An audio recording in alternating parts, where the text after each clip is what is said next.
What's up, everybody, and welcome to another episode of The Other Side of the Firewall. I almost messed it up, but I didn't. Where we highlight those movers and shakers and glass ceiling breakers, those people of color who made it to the other side of the proverbial firewall, as well as we highlight the latest in cybersecurity news and vulnerabilities. So my name is Ryan Williams, and as always, I'm joined by Shannon Tynes. What's up? What's up? And LeVon Maynard. How the hell are you? All right, one of these episodes, I'm going to get it right on the first take, I swear. But this week, or I should say this episode, we are going to cover some kind of shadowy news. Shannon, tell us a little ghost story about what's going on at the Pentagon. But make sure you stay tuned throughout the week. So if you missed last episode, we discussed some Apple news. LeVon talked about how much of a triumph Apple is and how much he loves, and he wants to become an Apple user. We denied him. We said, no, never. You can never join us now. And then Wednesday, we should have an interview up or Ask Us SP. Thursday will be the discussion. And then Friday, of course, will be the rundown. So with that being said, I give it to Shannon. So I want to say this before I go into this story, right? I think I'm being set up. All right, everybody, listen to this, okay? So last week it was the FBI thing, right? So FBI coming after me is what's going to end up happening. And this one I go into, I'm like, okay, we're gonna see. Hey, if I disappear, y'all know what okay? There might be something to it. I didn't think about it, but that's right. Dude, he's like, you're the fall guy. You know what I mean? But anyway, this article's from the Washington Post, right? And the title of this one is "Minutes Before Trump Left Office, Millions of the Pentagon's Dormant IP Addresses Sprang to Life." So what they're saying is that right before President Biden was sworn in, all of a sudden there was a bunch of IP space that was owned by the Pentagon that suddenly came up. And it was for a company based out of Florida named Global Resource Systems LLC, right? So this company, what's a little crazy about this, right, is that they had claimed 56 million IP addresses that are owned by the Pentagon, right? Pentagon had them for years that they were doing nothing with. And then all of a sudden, this company that nobody really knows anything about, Global Resource Systems LLC, all of a sudden has control of this IP space, right? So cut forward, this was back in January, right? January 20th was when the inauguration was. So cut forward 3 months now, the total's nearly 175 million, which is like 6% of the traditional section of the IPv4 IP space, right?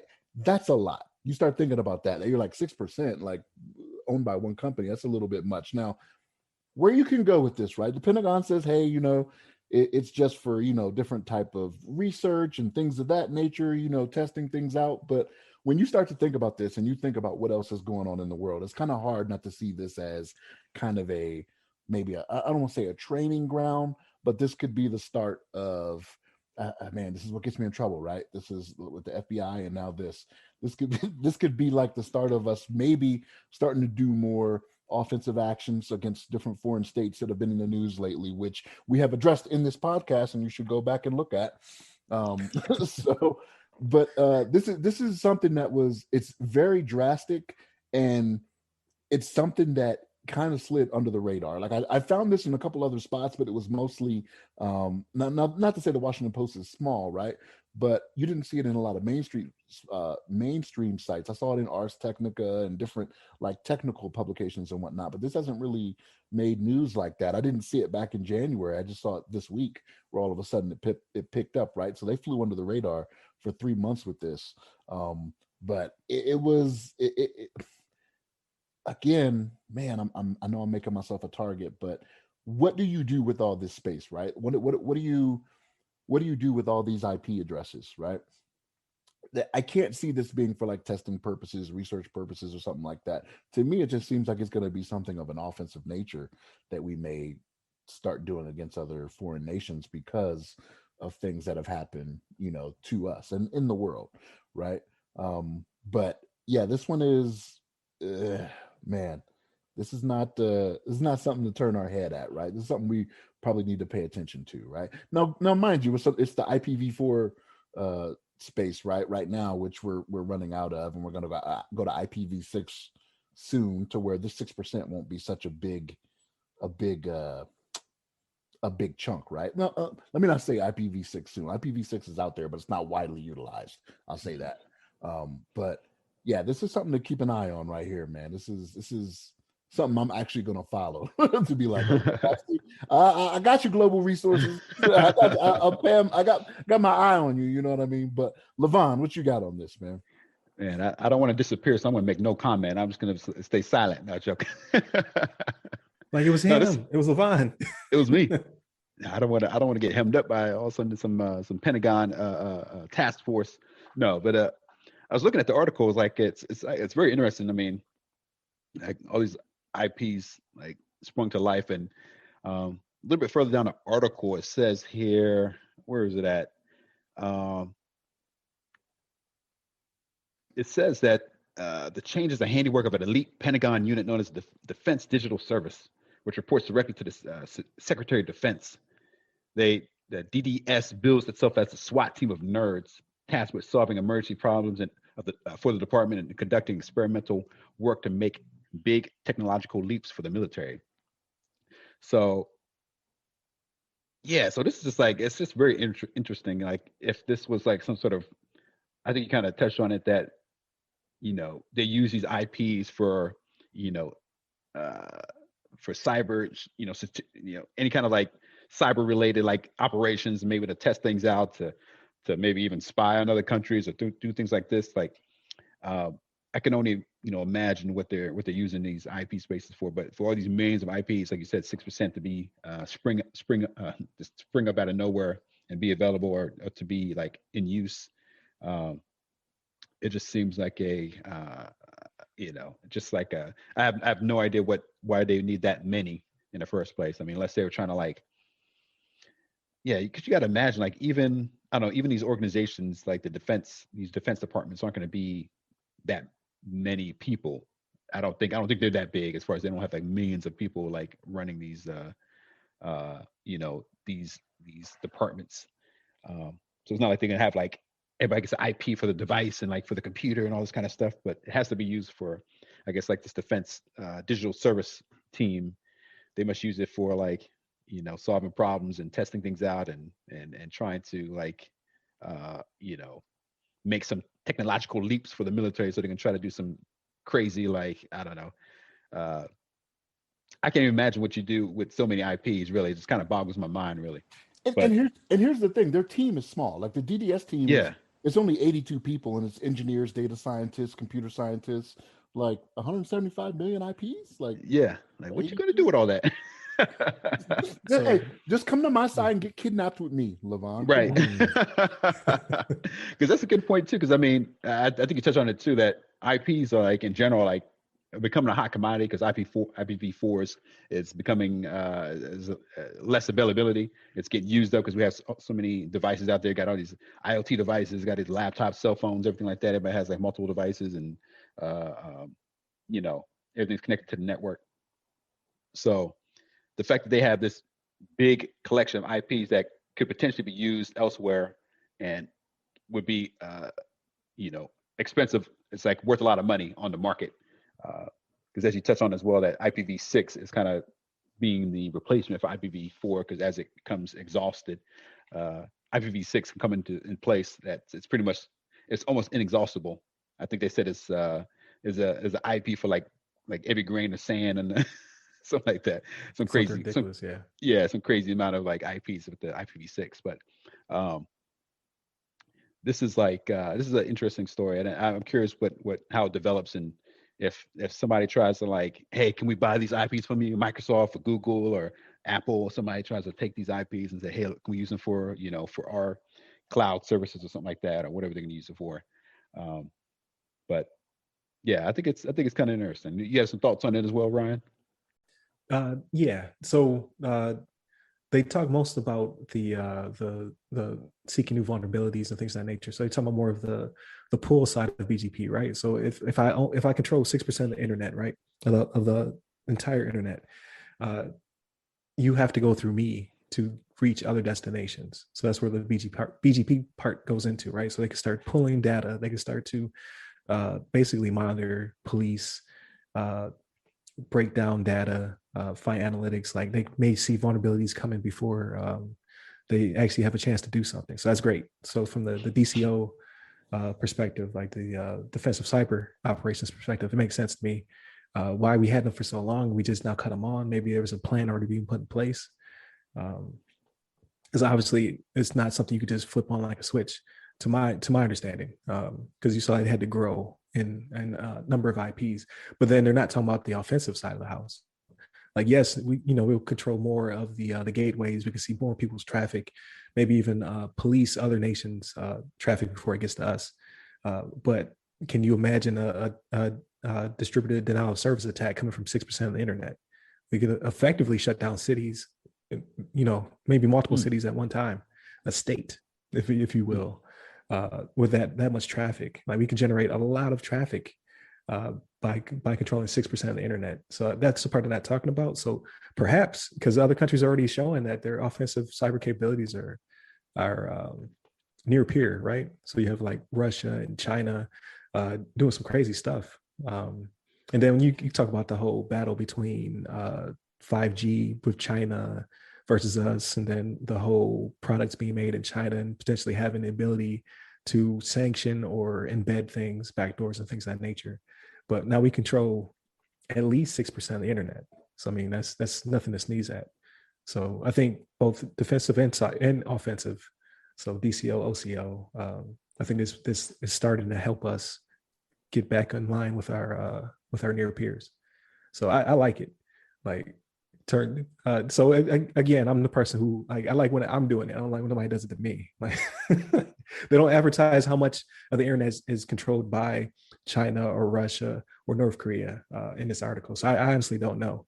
But 6%, even though it sounds like a small number, is sizable, especially when it's all aimed at a focal point, or it's all being advertised to pull your data in. I think it could potentially give us a leg up on the competition, so to speak. So from a homeland security perspective, it sounds pretty cool to me. Yeah, I agree with you.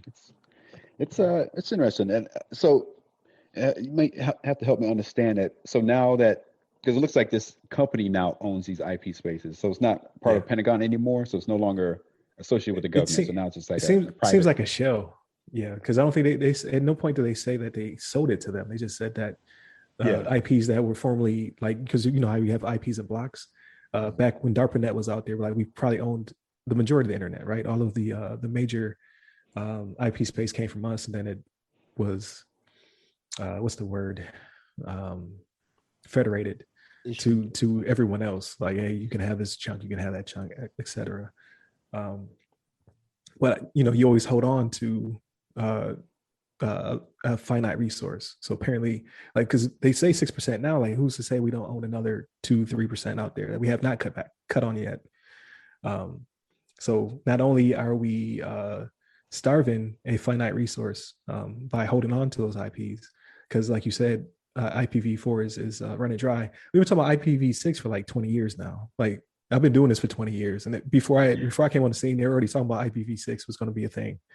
It exists, but everybody's like double stacking. Like you have an IPv4 address and an IPv6 address, but no one understands. Like IPv6 addresses are too damn big.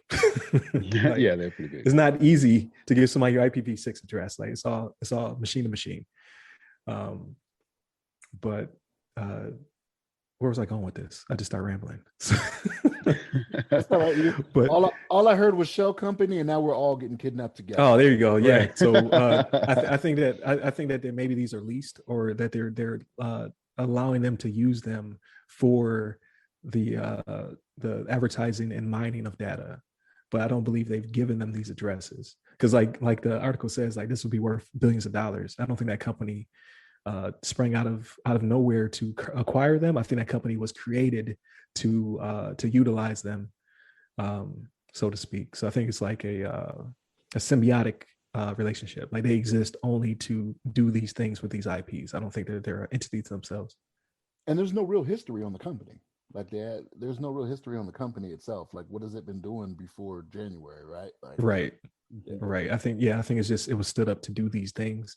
And now like people out there actually admire this stuff. Like I wouldn't know the difference. Like it's not my job, but it was alarming to someone. It was like, hey, all this block of IPs that have not been used in probably since the dawn of the internet, all of a sudden cut on, and now all this traffic is being pulled their way. So that's what caused them to write the article and then they start to do the investigation. But again, as long as it's on my side of the house, I'm cool with it. Like if we're pulling other people's other countries' data to then parse through it to make sure it's not problematic, I'm cool with it. The minute that it were to flip the other way, like I'm not down with that. Like don't look at me and my data. Like protect me. But we talked about it last week with the FBI just shadowing in companies and removing web shells. Like there's a lot happening all of a sudden. Like we're not playing around when it comes to cyber any longer. But like Shannon was saying, Shannon Tynes was saying, who is watching the watchers? Like just to make sure this doesn't get flipped the other way around. That's true. Wow. That's true. Yeah, it's just my 2 cents. Like I think it's pretty cool. Hopefully this keeps developing. Hopefully they find solutions to things. Like now we can actually hopefully see Russia coming when they do decide to hit us with the next supply chain attack or something like that. Right. Hopefully this helps out. Yeah. But those are my 2 cents. No, those are some good sense right there. That's some quality sense. No, but yeah, this is very interesting. We'll see how what comes of it. I think it's an interesting topic for sure. But I'm gonna leave it at that because I don't want to get hemmed up like Shannon's about to get. Yeah, he's a done deal. So when you don't see him next week, we have a new host. That's right. On this show. I just want y'all to know I will never go down alone. I'm gonna be like Nino in court. I ain't going down by myself. You pick the little girl up and start running like a shield. But no, I think that was a good topic. I think it's very interesting. I think that will continue to develop. Like it just hasn't caught wind yet because a lot of people don't understand. Like, what is the IPv4 address, a 6 address? Like, who really knows where these addresses come from? Who owned them prior to? Like, it's not mainstream stuff. So I think something has to happen, right? So this has to catch a crook, and then people are like, oh, I'm so glad the government's doing this, until they start spying on us, and you're just like, oh. Like, oh, you're doing that. I didn't see that coming. Yeah, but I'm always optimistic. Like I think this is obviously not obviously, but I believe this to be a sign of us taking a proactive stance because the rest of the world is doing it. So we definitely have to come on board. But with that being said, I think that wraps this show. Thank you, Shannon. Thank you, LeVon. Remember, you can hit us up on the website, so www.theothersideofthefirewall.com, where you can get to all of our social media, which is also in the description. You can hit me up personally at RY Security Guy. That's RYRY Security Guy on LinkedIn, TikTok, Clubhouse, and Instagram. And LeVon? Hit me up on the Twitters at LeVon Maynard. There it is. So y'all take care and save your IPs. That's right. I don't know. All right, peace. Take care.